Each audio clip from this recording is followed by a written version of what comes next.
정리의 시작은 필요 없는 물건을 버리는 것이다. 영화 용쟁 호투에서 리 샤오롱의 대사 중에 생각하지 마, 그냥 느껴 라는 유명한 말이 있다. 이 말을 미니멀리스트에게 적용하면 생각하지 마, 그냥 버려가 된다. 생각하지 말고 그냥 버려라.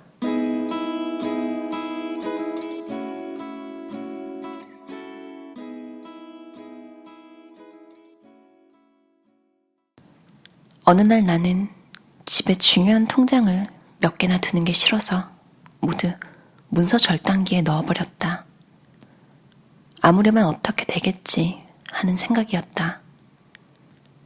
통장을 버려도 괜찮을까요? 라고 포털 사이트에 검색해보지도 않고 처분했다. 생각을 하는 것보다 나의 직감을 중요하게 여겼던 것이다. 나중에 그 계좌를 해약했는데 큰 문제는 없었다. 은행 창구 직원이 통장을 없애셨다고요? 하고 작은 눈을 동그랗게 떴을 뿐이다. 화재로 전부 잃어버린 사람도 있는데 뭔가를 조금 버리는 일쯤은 아무것도 아니다. 자꾸 생각을 할수록 뇌는 버려선 안 될 이유와 단점을 끄집어낸다. 자신의 직감을 믿는 편이 깔끔하다. 막상 물건을 버리려고 해도 많은 의식의 벽이 우리 앞을 가로막는다. 아직 쓸만해, 아까워 하는 생각이 바로 그런 벽이다. 하지만 가장 높은 벽은 무엇보다도 구매 가격이 아닐까? 언젠가 한 달치 월급을 쏟아부어 샀던 가방을 팔려고 내놓았다가 놀랍게도 싼 값이 매겨져 있는 걸 보고 망설였던 적이 있다. 이 가방을 사느라 내가 썼던 그 돈은 다 뭐였을까? 하는 생각에 한심스러울 정도였다. 그래서 앞으로는 비싼 물건을 살 때 자신에게 꼭 이렇게 물어보기로 했다. 언젠가 이 물건을 되팔아야 할 때는 지금 가격의 3분의 1도 안 될 텐데 그래도 괜찮겠어? 물건을 사기 전에 그만한 가치가 있는지 자신에게 다시 한번 물어보는 거죠. 이런 대화를 통해 정말로 소중히 간직할 물건을 찾을 수 있다고 생각해요. 마찬가지로 물건을 처분할 때는 감사와 반성의 마음을 담는다. 우리가 가진 물건은 모두 한 번은 자신의 보물상자에 넣어 소중히 간직했던 보물들이다.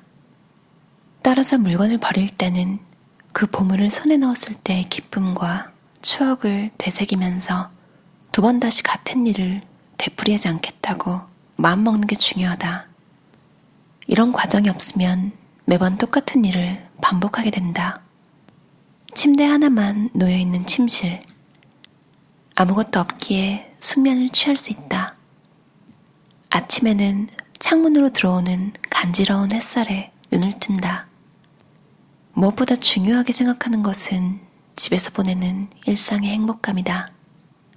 아침을 먹고 오후에 느긋하게 홍차를 마시거나 책을 읽는 시간이 더없이 소중하다. 어쩌다 화창한 날이면 어김없이 이불을 꺼내 햇볕에 말리면서 여유롭게 지내기도 한다. 물건을 버리는 것은 이런 이상적 생활을 얻기 위한 수단에 지나지 않는다.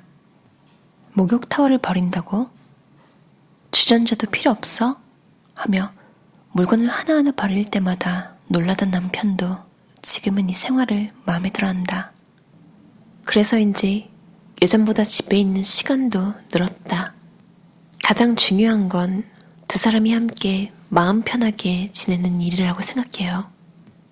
전 삶에 정해진 결승점 같은 건 없다고 생각하거든요.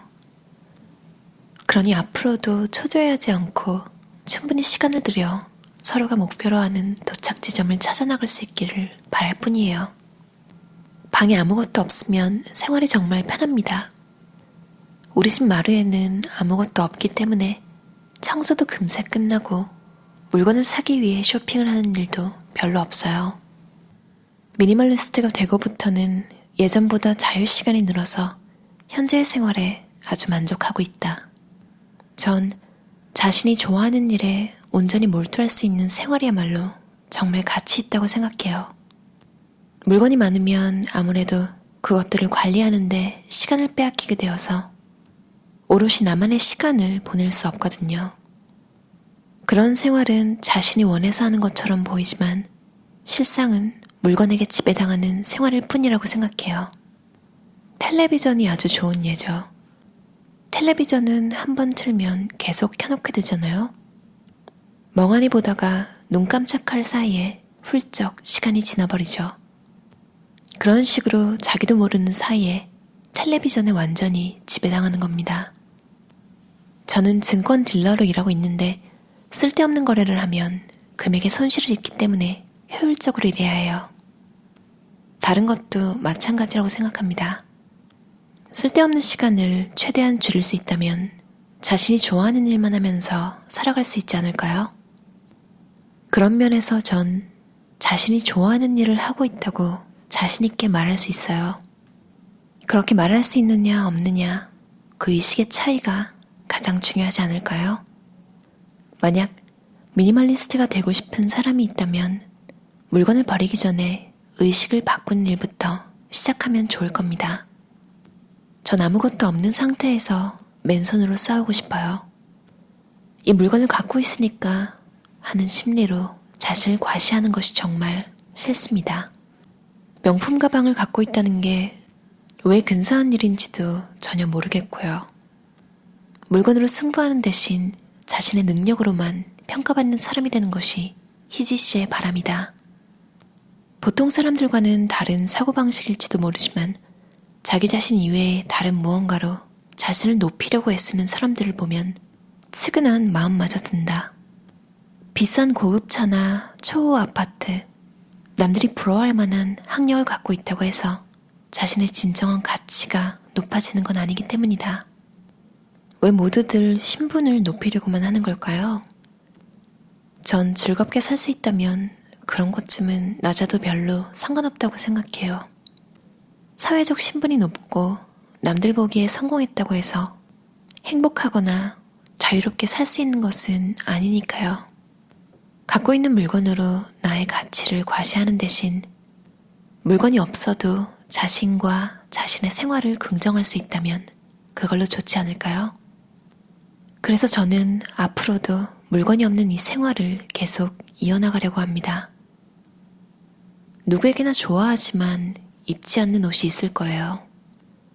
그런 옷을 버리는 것도 중요해요. 물론 버리는 것만이 능사는 아니지만 조금씩이라도 타이밍을 잘 맞춰서 불필요한 물건을 버리면 정리가 손쉬워져요. 아무리 정리하기를 좋아하고 또 잘한다고 해도 물건이 너무 많으면 전혀 정리한 것처럼 보이지 않거든요. 그녀는 좋아하는 정도와 물건의 양은 비례하지 않는다고 단호하게 말한다. 자신이 정말 좋아하는 물건이라면 단 하나만 갖고 있어도 그 물건에 대한 깊은 애정을 느낄 수 있기 때문이다. 무엇보다 가장 큰 효과는 물건이 주는 스트레스에서 벗어났다는 사실이에요. 물건이란 건 그 자리에 있는 것만으로도 우리에게 메시지를 보내거든요. 예를 들면 쓰지 않고 쌓아둔 옷감을 볼 때마다 옷은 언제 만들 거야? 하고 물어보는 것 같은 느낌을 받는다든지요. 이렇게 사용하지 않는 조리도구, 냉장고 안쪽에 들어있는 조미료, 읽지 않는 어려운 책 같은 사놓고 사용하지 않는 물건들이 모두 질문을 해대면 죄책감은 점점 더 커져가요. 그렇다고 물건들이 내지르는 소리에 어중간하게 정리하는 식으로 대답했다가는 결국 중간에 두 손 들고 포기하기 쉽고요. 물건을 버림으로써 이런 실패 과정을 없애고 자신이 정말로 하고 싶은 일과 마주할 수 있게 되는 거죠. 과도한 소유가 우리에게 행복을 선물하진 않는다는 것, 오히려 그로 인해 행복의 근원에서 점점 멀어진다는 것, 중요하지 않은 것을 포기하면 정말로 중요한 것을 추구할 수 있는 여유가 생긴다.